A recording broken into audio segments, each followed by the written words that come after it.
আসসালামু আলাইকুম। সবাইকে স্বাগত জানাচ্ছি। আমি নাসরুল ইসলাম তন্ময়। শুরুতে বিআরবি কেবল সংবাদ শিরোনাম। বাংলাদেশের সর্বশেষ গুরুত্বপূর্ণ আপডেট সংবাদে আপনাকে স্বাগত। শুরুতেই সংবাদ শিরোনাম, পরে বিস্তারিত। শুরুতেই জানাবো, তরুণদের উদ্যোক্তা হতে উৎসাহিত করলেন প্রফেসর ডক্টর মোহাম্মদ ইউনুস। থাইল্যান্ডের রাজধানী ব্যাংককে অনুষ্ঠিত বিমস্টেক ইয়ং জেন ফোরাম অনুষ্ঠানে প্রধান উপদেষ্টা অধ্যাপক ডক্টর মোহাম্মদ ইউনুস তরুণদের চাকরি প্রার্থী না হয়ে উদ্যোক্তা হওয়ার পরামর্শ দিয়েছেন। এ সময় অধ্যাপক ডক্টর মোহাম্মদ ইউনুস তরুণদের উদ্যোক্তা হওয়ার মাধ্যমে সামাজিক ও অর্থনৈতিক অগ্রগতি সাধনে অবদান রাখতে পারবে বলেও মন্তব্য করেন। আজ ৩ এপ্রিল মূল প্রবন্ধ উপস্থাপনকালে এসব কথা বলেছেন তিনি। তরুণরা চ্যালেঞ্জ নিতে পছন্দ করে দেশ বদলাতে চাইলে পরিচালনার পদ্ধতি বদলাতে হবে।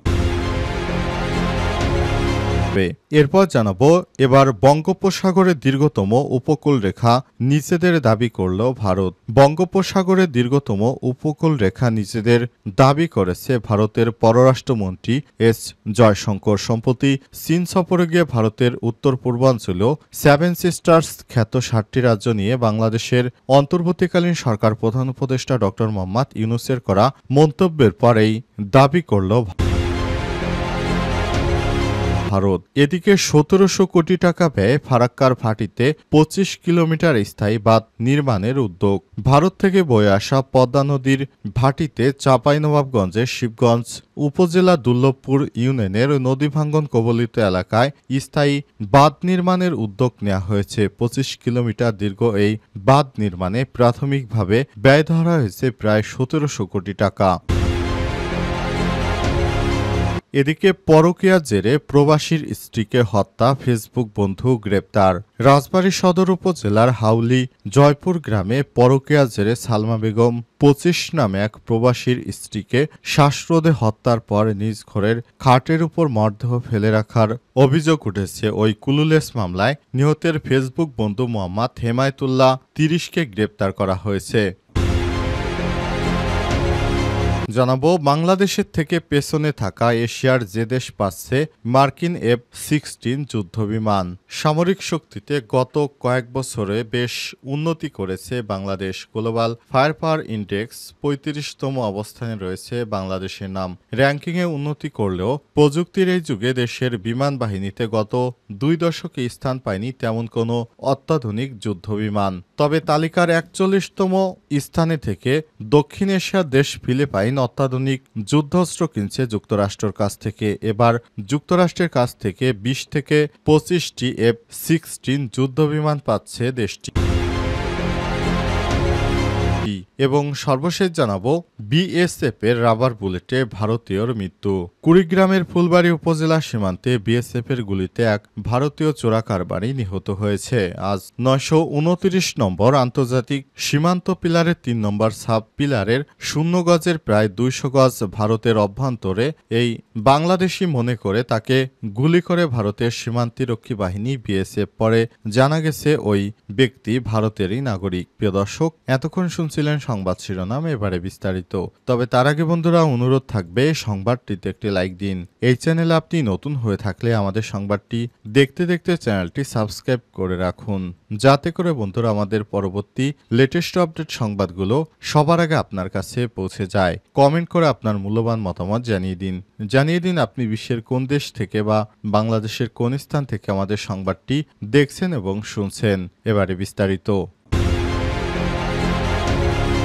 তরুণদের উদ্যোক্তা হতে উৎসাহিত করলেন ডক্টর মোহাম্মদ ইউনুস। থাইল্যান্ডের রাজধানী ব্যাংককে অনুষ্ঠিত বিমস্টেক ইয়ং জেন ফোরামে প্রধান উপদেষ্টা অধ্যাপক ডক্টর মোহাম্মদ ইউনুস তরুণদের চাকরি প্রার্থী না হয়ে উদ্যোক্তা হওয়ার পরামর্শ দিয়েছেন। এ সময় অধ্যাপক ডক্টর ইউনুস তরুণদের উদ্যোক্তা হওয়ার মাধ্যমে সামাজিক ও অর্থনৈতিক অগ্রগতি সাধনে অবদান রাখতে পারবে বলেও মন্তব্য করেন। বৃহস্পতিবার ৩ এপ্রিল মূল প্রবন্ধ উপস্থাপনকালে তিনি বলেছেন, তরুণেরা চ্যালেঞ্জ নিতে পছন্দ করে দেশ বদলাতে চাইলে পরিচালনার পদ্ধতি বদলাতে হবে। তিনি তরুণদের উদ্যোক্তা হওয়ার মাধ্যমে নতুন পথ তৈরি করতে এবং সমাজে ইতিবাচক পরিবর্তন আনতে উৎসাহিত করেন।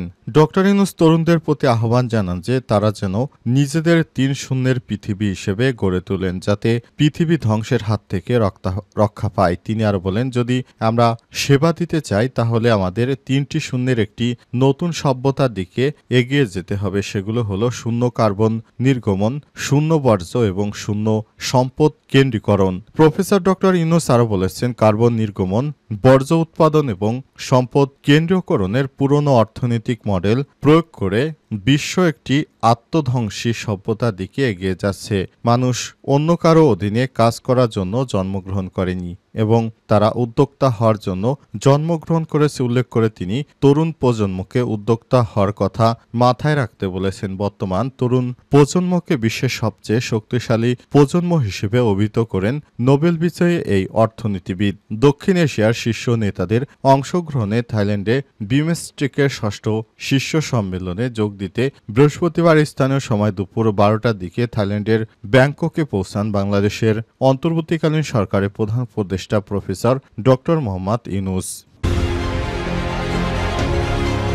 বঙ্গোপসাগরের দীর্ঘতম উপকূল রেখা নিজেদের দাবি করল ভারত। বঙ্গোপসাগরের দীর্ঘতম উপকূল রেখা নিজেদের দাবি করেছে ভারত। সম্প্রতি চীন সফরে গিয়ে ভারতের উত্তর পূর্বাঞ্চল সেভেন সিস্টার্স খ্যাত ৭টি রাজ্য নিয়ে বাংলাদেশের অন্তর্বর্তীকালীন সরকারের প্রধান উপদেষ্টা ডক্টর মোহাম্মদ ইউনূসের করা মন্তব্যে ভারত জুড়ে তোলপাড়ের সৃষ্টি হয়। এরই ধারাবাহিকতায় দেশটির পররাষ্ট্রমন্ত্রী এস জয়শঙ্কর এই দাবি করেছেন।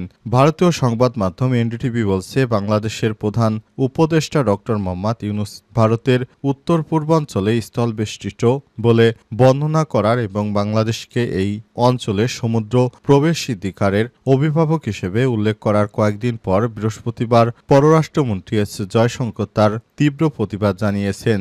Jaishankar Bay of Bengal initiative for multisectoral technical and economic cooperation বিমস্টেক-এ ভারতের কৌশলগত ভূমিকা তুলে ধরে ভারতের ৬,৫০০ কিলোমিটার উপকূল রেখা এবং বিমস্টেকের ৫ সদস্যের সঙ্গে ভারতের ভৌগোলিক সংযোগের উপর আলোকপাত করেছেন।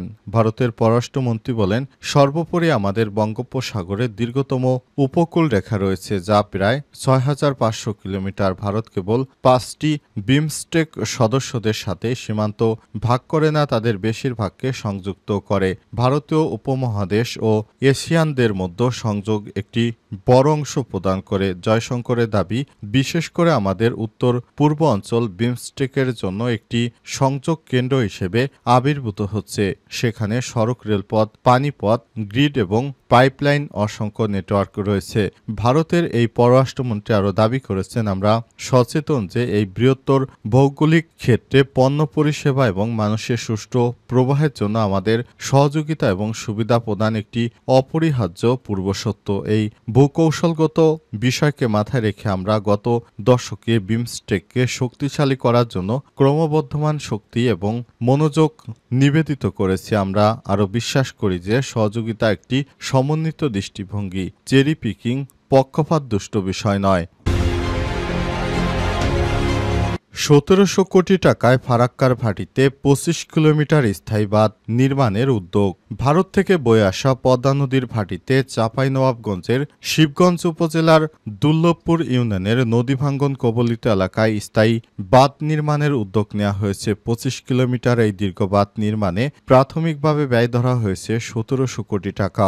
বৃহস্পতিবার ৩ এপ্রিল দুপুরে নদী পরিদর্শন শেষে পানি সম্পদ মন্ত্রণালয়ের অতিরিক্ত সচিব ডক্টর আনমো বজলুর রশিদ সাংবাদিকদের এই সব তথ্য জানিয়েছেন। তিনি বলেন, গত কয়েক বছর ধরে ভারতীয় সীমান্তবর্তী এলাকাগুলোতে নদী ভাঙ্গনের তীব্রতা বৃদ্ধি পেয়েছে। পদ্মা নদীর অন্যান্য এলাকার পার বেঁধে ফেলা হয়েছে, তবে ২৫ কিলোমিটার এলাকায় এখনও ভাঙনের ঝুঁকি রয়েছে। এই ঝুঁকি মোকাবেলায় সরকার স্থায়ীভাবে বাঁধ নির্মাণের পরিকল্পনা হাতে নিয়েছে। প্রকল্পের সম্ভাব্যতা যাচাই সম্পন্ন হয়েছে এবং দ্রুত অনুমোদন পেলে কাজ শুরু হবে। এ সময় তিনি আরও বলেন, এই বাঁধ নির্মাণ হলে পদ্মা নদীর এই অংশে আর কোনো ভাঙনের সমস্যা থাকবে না। এতে কৃষিজমি, বসতবাড়ি এবং ঘরবাড়ি সবকিছু নিরাপদে থাকবে। পানি উন্নয়ন বোর্ড নির্বাহী প্রকৌশলী আহসান হাবিব বলেছেন, প্রকল্পের আওতায় সদর এবং শিবগঞ্জ উপজেলার 25 কিলোমিটার এলাকায় বাঁধ নির্মাণ করা হবে, যার মধ্যে 4 কিলোমিটার নদী ড্রেজিং কার্যক্রম অন্তর্ভুক্ত রয়েছে। আমরা আশা করছি বর্ষা মৌসুম শুরুর আগেই প্রকল্পের চূড়ান্ত অনুমোদন পাওয়া যাবে। প্রকল্পটি বাস্তবায়ন হলে স্থানীয় জনগণ স্থায়ীভাবে নদী ভাঙনের কবল থেকে রক্ষা পাবে।